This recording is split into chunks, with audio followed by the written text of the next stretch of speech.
जी अस्सलाम वालेकुम रहमतुल्लाहि व बरकातुहू। आज की इस वीडियो में हमने कंप्लीट व्यू को पढ़ना है कि व्यू के अंदर तमाम चीज़ें क्या होती हैं। तो इसके लिए चलते हैं कंप्यूटर की स्क्रीन पर और आज इस वीडियो में हम उनको स्टार्ट करते हैं।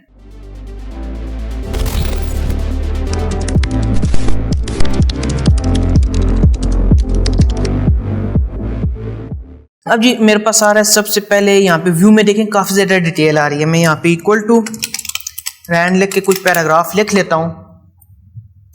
अब ये सिंपल पहले आ रहा है आपके पास प्रिंट लेआउट। ये अब जो जिस तरह हम अपने डॉक्यूमेंट को सिंपल अभी देख रहे हैं, ये कौन सा है, प्रिंट लेआउट।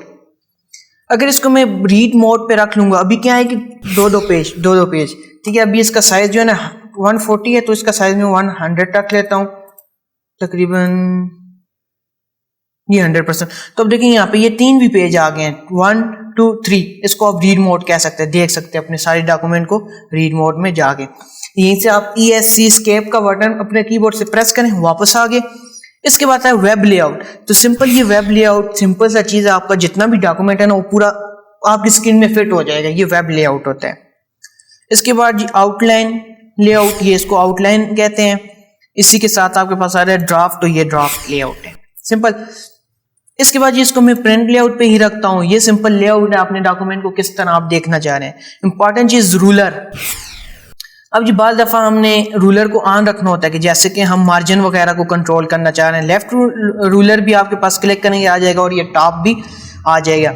इसी के साथ आ रहा है ग्रिड लाइन, हम कभी यूज़ कम ही करते हैं। ये आपको सिंपल ये बताती है कि आपका टेक्स्ट इस जगह से लेकर इधर तक आप लिख सकते हैं, इस जगह तक, ठीक है। तो ये आपको ग्रिड लाइन से ये और ये इससे आप चीज़ों को भी अलाइन कर सकते हैं। कैसे अलाइन करेंगे, मैं यहाँ से 2 शेप्स लेके गया, देखें एक शेप लगाई मैंने इस लाइन के साथ जोड़ के, इसी को ही अगर मैं नीचे ले आया एक इसकी डुप्लीकेट करके Ctrl+D, और मुझे पता है अब इसी लाइन के साथ मैंने जोड़ के लगाना है, तो इस तरह आप अलाइन कर सकते हैं। इसके बाद आपके पास आता है, इसको मैं बंद करता हूँ, नेविगेशन पैन। प्रिंट तो फाइंड तो आपने पढ़ा था, फाइंड। तो यहाँ पे आप कोई भी चीज़ उसको ढूंढना चाह रहे हैं डॉक्यूमेंट में, जैसे कि मैं लिखना चाह रहा हूँ ग्राफिक। जैसे मैंने ग्राफिक सर्च किया, आपके डॉक्यूमेंट में ग्राफिक जहाँ भी था वो आ गया। ये नेविगेशन पैन का काम है। इसके बाद जूम आपको बहुत इजी है, इस पर क्लिक करें, कितने % आपने डॉक्यूमेंट को जूम करके देखना चाह रहे हैं, 100 रखें तो 100% हो जाएगा। 1 पेज देखना चाह रहे हैं, मल्टीपल पेजेस देखना चाह रहे हैं, या पेज विड्थ देखना चाह रहे हैं कि पेज फुल विड्थ आ रही है उसकी, तो मैं 1 पेज पे ही मैं माउंट रखता हूँ। आप इन दोनों में से जो भी यूज़ करें। इसके बाद अभी देखें, इसको 1 पेज और 100% रखता हूँ।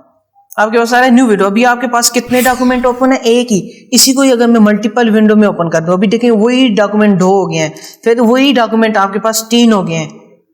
यहाँ पे आप आके देख सकते हैं, ठीक है। अब अगर आप इसको कर रहे हैं अरेंज ऑल, तो जितने भी डॉक्यूमेंट आपके पास ओपन है ना, 3 की 3 तीनों एक ही जगह आपको नजर आ गया। हाँ, एक क्वेश्चन तो पैदा होता है कि हम एक में चेंज करेंगे तो तीनों डॉक्यूमेंट में चेंजिंग होगी। जी हाँ, इसका आंसर है जी।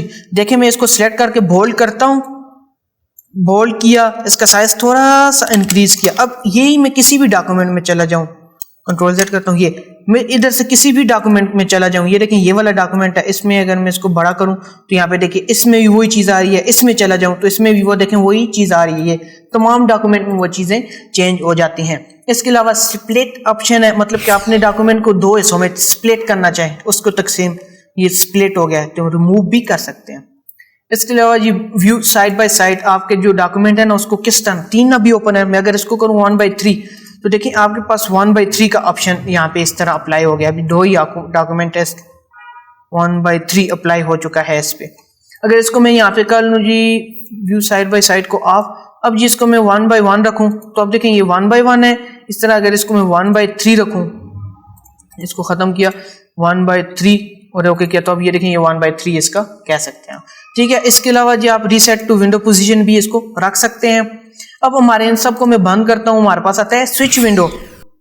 3 डॉक्यूमेंट ओपन किए ना, किसी एक डॉक्यूमेंट के में से दूसरे डॉक्यूमेंट में आप जाना चाहें तो उसके लिए आप क्या करेंगे, स्विच विंडो को आप यूज करेंगे, ठीक है। ये होता है। और अब आखिर में एक ही चीज रहती है, माइक्रो। माइक्रो बहुत इंतहाई जरूरी चीज है, इसको मैं एक सेपरेट वीडियो में आपको पूरा कंप्लीट माइक्रो को ही पढ़ाऊंगा।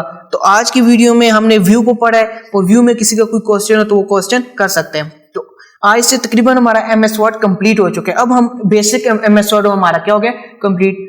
अब हमारी इसके बाद मेरी जितनी वीडियो आएंगी वो एडवांस MS वर्ड पे आएंगी। ठीक है, तो आज की वीडियो में इतना ही, मिलते हैं नेक्स्ट वीडियो में। दुआ में याद रखिएगा। खुदा हाफिज़।